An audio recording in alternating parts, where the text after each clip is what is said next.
Bonjour, je m'appelle Julie Mounoury, je suis psychomotricienne. J'exerce au sein du centre hospitalier Loire-Vendée-Océan, dans le pôle santé mentale au sein de l'EMA, équipe mobile pour adolescents. Psychomotricien, c'est un métier paramédical qui s'exerce à tous les âges de la vie et puis surtout qui a 3 champs de compétences. À la fois l'éducation psychomotrice, la prévention des troubles psychomoteurs et puis un champ thérapeutique. La question de la régulation des émotions, c'est vraiment au cœur de mon métier, ça fait partie de mon quotidien.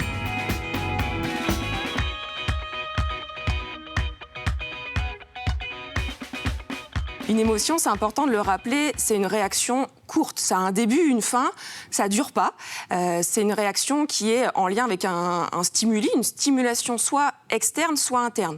J'aime bien prendre l'exemple des araignées. La peur des araignées, on peut la ressentir quand on voit une araignée en vrai, mais aussi quand on pense à une araignée ou qu'on se remémore un souvenir qu'on a pu avoir.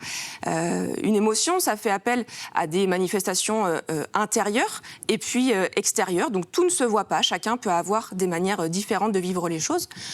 Si on reprend l'exemple de la peur, ce qui ne se voit pas, c'est la décharge d'adrénaline qu'on a à l'intérieur de nous. Et ce qui peut se voir, c'est un cri, un tremblement, par exemple.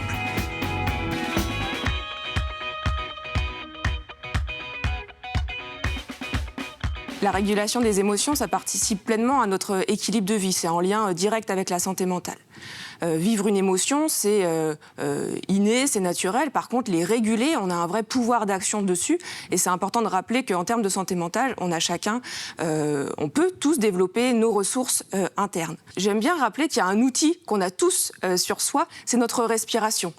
Prendre déjà le temps de se centrer sur soi, d'être attentif aux signaux que notre mental, nos pensées et notre corps nous renvoient pour mieux cibler quelle est l'émotion qu'on est en train de ressentir et adapter la stratégie qu'on va mettre en place pour réguler. C'est par exemple pouvoir se poser, s'asseoir, respirer, ne pas être en apnée, c'est déjà un premier pas. Et puis ensuite, on peut trouver des petits outils très faciles, comme la cohérence cardiaque, qui est une respiration qui se passe en 5 temps pour inspirer, 5 temps pour expirer.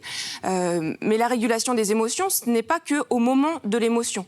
C'est également quelque chose qui concerne le quotidien. On parle beaucoup de l'hygiène de vie pour être en bonne santé, c'est valable pour la santé physique, mais aussi la santé mentale. C'est-à-dire le sport, l'alimentation, le sommeil.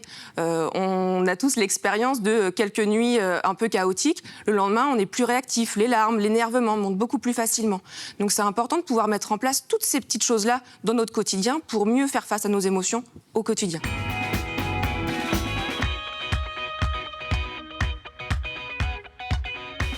Quand ces émotions, elles prennent trop de place, qu'elles sont trop intenses, qu'elles reviennent trop souvent ou qu'elles sont trop gênantes pour nous, c'est peut-être le moment de faire appel à une ressource extérieure. Demander de l'aide, j'aime bien dire que c'est le premier acte pour prendre soin de soi.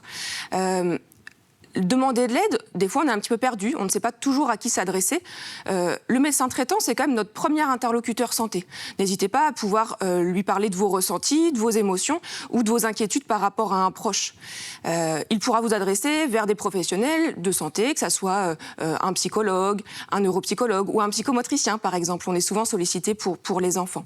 Et puis, sur le site aussi gouvernemental, vous retrouverez également plein d'informations sur les émotions, sur la santé mentale et plein d'outils très concrets pour prendre soin de vous.